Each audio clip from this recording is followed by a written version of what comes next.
Right now, the sun is just starting to rise in Israel after another night of air raid sirens and explosions. 9 News reporter Bryce Onslinger is here now with how one tri-state man is living through all that chaos. Bryce. Well, Clyde, the quiet streets of Batavia are 10,000 miles from Israel, but they have to seem even farther for Devin Patchell, who went to Israel from Batavia to study medicine. Now he's in the middle of an escalating conflict.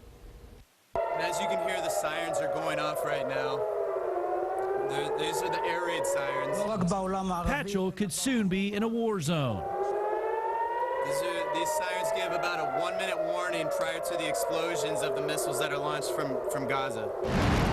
It doesn't take long once the sirens stop for the sound of explosions to fill the night sky.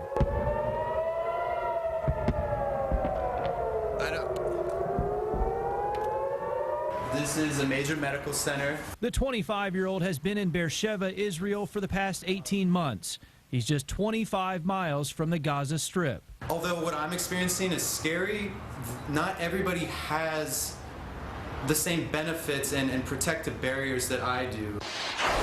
Patchell says he feels protected because he has a bomb shelter in his apartment and the protection of Israel's missile defense system, the Iron Dome, something he worries people on the other side of the conflict in Gaza are without. I hope that a ceasefire agreement happens soon and the violence will let up.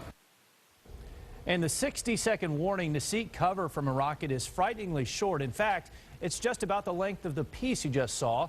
Now, I talked to Patchell's dad, Ken, tonight. He says he is concerned for his son, who plans to be in Israel for another 18 months. Carol? All right, thanks a lot, Bryce.